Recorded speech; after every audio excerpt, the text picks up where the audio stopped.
వరంగల్ జిల్లా రాయపర్తి మండలంలోని ఎస్బీఐ ముందు ఆందోళన చేపట్టారు ఖాతాదారులు.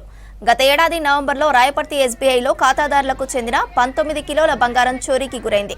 అయితే ఖాతాదారులకు చోరీ ఘటన షాకిస్తే ఇప్పుడు బ్యాంకు అధికారులు తమ బంగారాన్ని ఇవ్వకుండా బ్యాంకు చుట్టూ తిప్పించుకుంటున్నారని ఆగ్రహం వ్యక్తం చేశారు.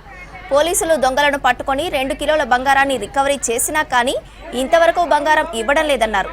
తమ బంగారాన్ని తమకు ఇవ్వాలన్నారు. లేదంటే మార్కెట్ రేటు ప్రకారం డబ్బులు చెల్లించాలని డిమాండ్ చేశారు.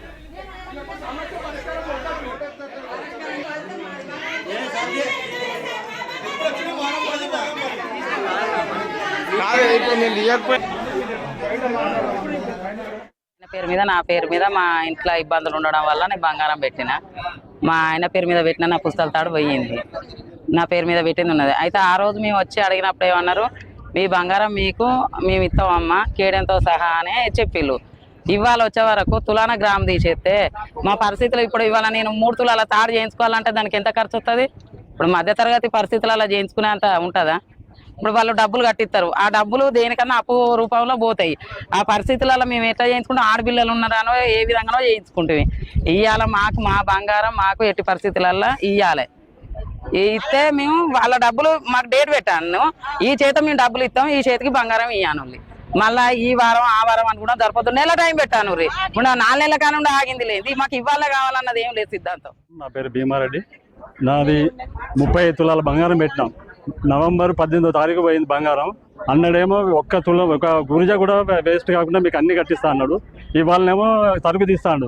ఆ తరుగులో కూడా 77,000 కట్టిస్తాడు. 22 క్యారెట్ల కట్టిస్తా అంటున్నాడు. మరి అది ఎంత లాస్? మాకు 10 తులాల కంటే ఒక తులం లాస్ అవుతున్నాం. అట్లా ఆ విధంగా మాకు అనడం అట్లా మేము వ్యవసాయం చేసేవాళ్ళము. పొద్దులైతే వ్యవసాయం పని మాకు ఈ బ్యాంకుల చుట్టే ఇప్పటికి ఒక 10 సార్లు వచ్చినాం బ్యాంకులకు. రేపిస్తా ఎల్లుండితా ఫస్ట్ అన్నాడు, 2వ తారీఖు అన్నాడు. మళ్ళీ ఇప్పుడు వారం రోజులు అవుతుంది. దయచేసి మాకు బంగారం ఇస్తే అయిపోయా, వాళ్ళ డబ్బులు వాళ్ళకి కడతాం, మా బంగారం మాకు ఇస్తే అయిపోతుంది. అట్లా ఆ విధంగా ఇస్తే మాకు ఏ విధంగా ఇబ్బంది ఉండదు. మేము వ్యవసాయం చేసి సంపాదించుకున్నాం. ఏదో బిజినెస్ కాదు, లేకుంటే రియల్ ఎస్టేట్ చేయాలి. వ్యవసాయం చేసి పంట పండించి బంగారం సంపాదించుకున్నాం. ఆ బంగారం తెచ్చి బ్యాంకులో పెడితే దొంగల పాలు చేసారు. అలా మరేమైనా తప్పు ఉందా? బ్యాంకు వాళ్ళ నిర్లక్ష్యం. అది మా తప్పు కాదు. అది మా తప్పును వాళ్ళ తప్పును మా మీద మేము ఎంత లాస్ కావాలి? ఎంత బంగారం ఎంత ఎక్కడ పోవు? ఇక్కడ వ్యవసాయం చేసి మళ్ళీ పంటలకు ధరలు లేవు. అదే ఇబ్బంది పడి నీళ్లు తాగి నిప్పులు తాగి సంపాదించుకున్నాం. ఇవాళ ఈ విధంగా తిప్పుకొని ఈ విధంగా లాస్ అంటే ఎట్లా? మా పిల్లలు మాకు కాబట్టి మాకు బంగారం ఇవ్వాలి. మా